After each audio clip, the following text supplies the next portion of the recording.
Okay, fans, here we go. Killer Tim Brooks against Huracán Castillo Jr.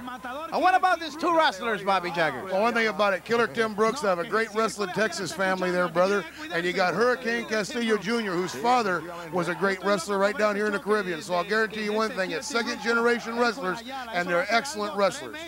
Well, at one time, this Killer Tim Brooks was closer to the 400 pounds.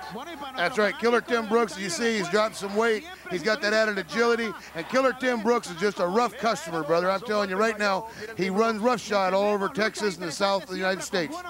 Well, Huracán Castillo, he's young. He's got the speed, as you mentioned, Bobby. Let's see if that all that weight that he has lost, maybe that's going to hurt him a little bit, because some people get used to all that weight, and when they lose it, probably could change his style and also his ability to take the punishment. Well, it changes your weak points and it changes your strong points. But I'll tell you one thing right now, Killer Tim Brooks is a brawler. He's a Texas brawler. He's in the saloon business, brother, if you know what I mean. He likes to make them parking lots. There was a nice elbow right on the frontal lobe of Castillo Jr., which has got him a little bit dazed now. But Killer Brooks has a tendency to try to jump ahead of himself once in a while, like right there. Beautiful move. Flying body block pressed by Castillo. 2 seconds by the referee. Now, if he would have had that extra weight, it would have been hard to take him down to the mat. I think even Brooks was shocked on that move by Castillo. And there's a lot more coming from Castillo at any second. That's right. And just like I said, Killer Brooks has a habit and a tendency sometimes to underestimate his opponents and try to do things and get away with them. And sometimes it backfires on him and he gets pinned. But you watch this at Castillo Jr., he is one terrific little athlete. And I'll guarantee you one thing, this is going to be one heck of a match to watch. Killer Tim Brooks has been known to use brass knuckles, chains, all kinds of foreign objects to hurt opponents. And around Texas, he has put a lot of professional wrestlers out of this great profession. That's right. Let's just put it this way. Killer Tim Brooks is not your normal altar boy, believe me. Okay, Castillo on the ropes. Brooks forcing that elbow right on the center of the head of Castillo. Look at that. I'll tell you one thing. You take a look at Brooks. He's awful methodical, but I'll tell you, he gets the job done. He plants those elbows, he hits those with those fists, and he'll do anything at his disposal in that ring. He believes he owns that ring. And he tell you right now, as you can see, he jumps ahead of himself a little bit right here. Castillo wasn't as weak as he thought he was, and he reversed that and run Brooks' head in that turnbuckle. Now Castillo's taking his point to Killer Tim Brooks, and Brooks is wrapped up in the ropes.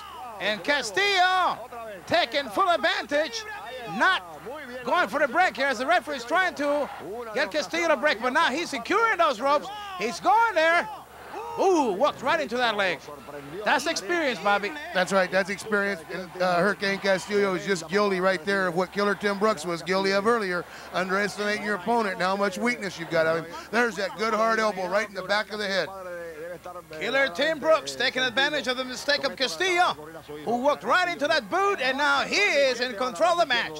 That's Twisted. right. That's right. You take a look now, Hugo Savinovich, and you see that Brooks has got an arm stretch on him with a wrist lock, and that's definitely putting some pain on that elbow. He's trying to straighten that elbow out and bend it a little bit, and there he just go to reverse it, and Brooks raked his eyes. There's your experience again. I was just going to say, Bobby, that is a few times that I have seen Killer Tim Brooks applying a wrestling hold.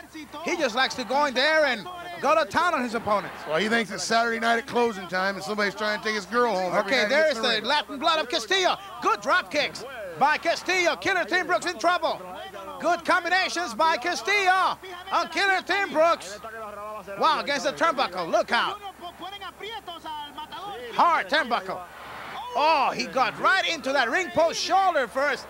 Bobby, all that impact as he was aiming at the midsection of Killer Tim Brooks, and he found that ring post in the way. That was a shoulder breaker. And there you go. Brooks went right for that shoulder that he injured with a shoulder breaker, drops a big leg on him. This might be a 1, 2, 3. Well, he's got him.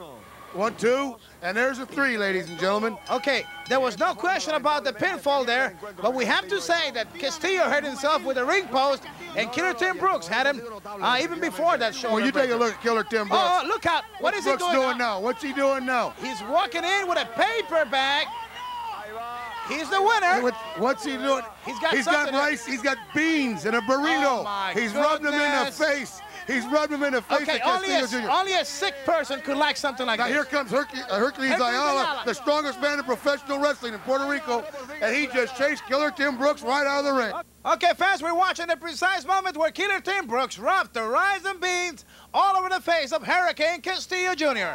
Here comes Hercules Ayala to the rescue.